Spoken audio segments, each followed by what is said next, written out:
होनी तो होकर रहे अनहोनी ना होए, जाको राखे साइयां मार सके ना कोई। भोजन में क्या खाना चाहिए और क्या खाना नहीं चाहिए, यह सभी व्यक्तियों का व्यक्तिगत निर्णय है। परंतु इस संदर्भ में हमारी सनातन संस्कृति क्या कहती है, इस पर भी विचार करना आवश्यक है। चार वेद सनातन धर्म के मुख्य चार स्तंभ है। वेदों का सार उपनिषद है और उपनिषदों के साथ श्रीमद् भगवद गीता है। श्रीमद् भगवद गीता के अनुसार ही हम आपको यह संशय दूर करेंगे कि मांसाहार खाना पाप है या पुण्य। कृपया वीडियो को आगे शेयर करें और चैनल को सब्सक्राइब करें। विलंब न करते हुए आरंभ करते हैं।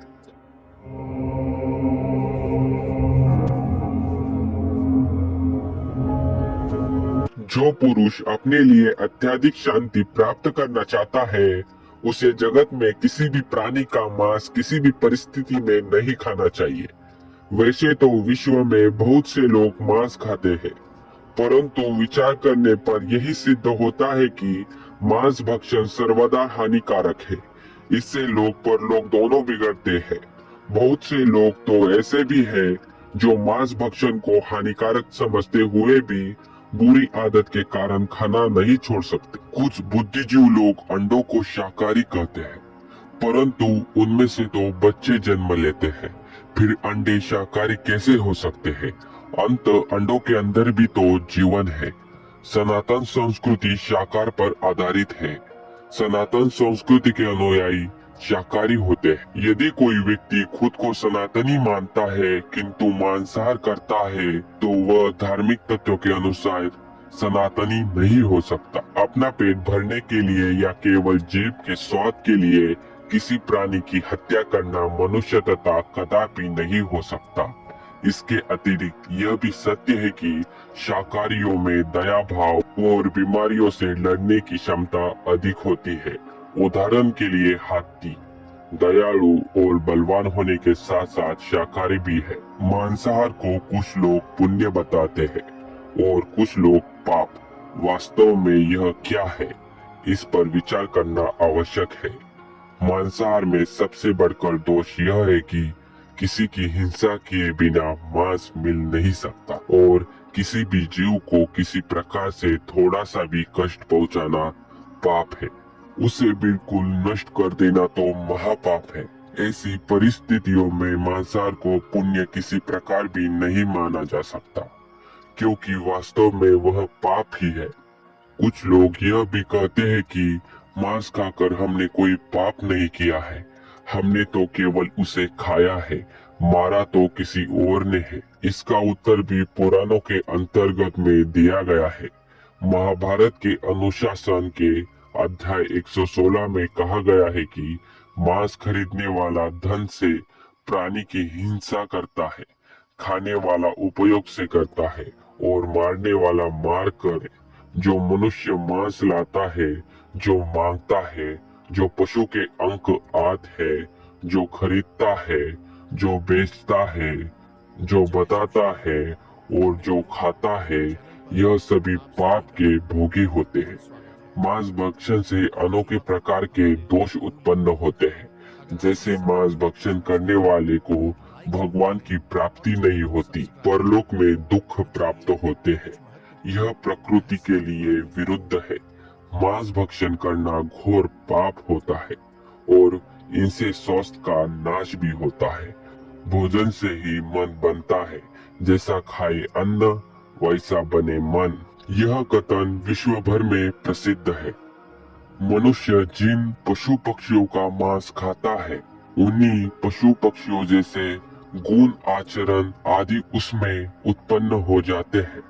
उसकी आकृति क्रमश वैसे ही बन जाती है। इससे वह किसी जन्म में क्रूर और अमर्यादित जीवन वाला बन जाता है और मृत्यु के पश्चात वैसे ही भावना के फल स्वरूप तथा अपने कर्मों का बदला भोगने के लिए उन्हीं पशु पक्षियों की योनियों को प्राप्त होकर महान दुख प्राप्त होता है। जिस जिस शरीर से जो जो कर्म करता है, वह शरीर से वैसे ही फल पाता है।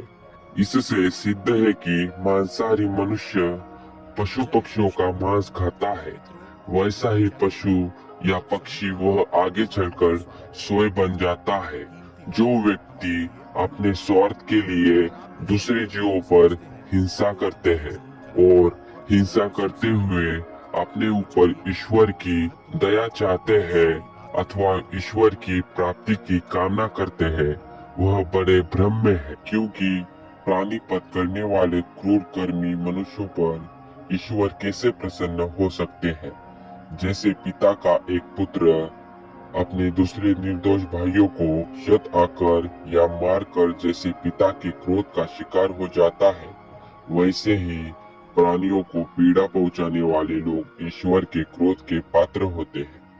मांसाहारी जीव अनेक योनियों में होते हुए अंत में कुंभीपात नरक में पीड़ा भोगता है और यमदूत उसे बलपूर्वक दबाकर मार देते हैं और इसी प्रकार वह बार बार ऐसी ही योनियों में भटकता रहता है। गीता के 17वें अध्याय के दूसरे श्लोक में श्री कृष्ण कहते हैं, जो भोजन सात्विक व्यक्तियों को प्रिय होता है वह आयु बढ़ाने वाला, जीवन को शुद्ध करने वाला तथा बल, स्वास्थ्य, सुख तथा तृप्ति प्रदान करने वाला होता है।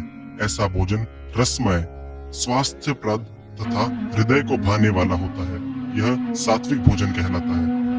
अगर हम इस श्लोक को माने तो सात्विक आहार को श्रेष्ठतम भोजन बताया गया है। प्राचीन काल में भी विद्वान पुरुष ऐसा ही भोजन चुनते थे जो स्वास्थ्य तथा आयु को बढ़ाने वाला होता था। इस भोजन की श्रेणी में दूध के सभी व्यंजन, कंदमूल, फल, आहार, सब्जियां, दालें एवं धान आते हैं। ये सारे भोजन प्राकृतिक रूप से स्वादिष्ट, हल्के और फायदेमंद होते हैं।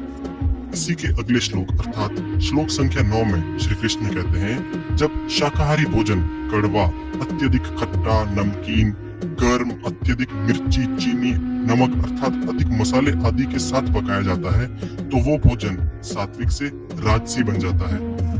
भोजन की इस श्रेणी में भोजन अपना मूल अस्तित्व खोकर उपभोग की चीज बन जाता है। ऐसा भोजन मनुष्य अपनी भूख शांत करने के लिए नहीं अपितु अपनी तृष्णा को शांत करने के लिए खाता है, अपनी इच्छाओं को शांत करने के लिए खाता है। ऐसा भोजन खाने में तो अत्यधिक स्वादिष्ट होता है परंतु इसके परिणाम बहुत ही बुरे होते हैं। ऐसा भोजन बीमार स्वास्थ्य को खुला आमंत्रण देता है।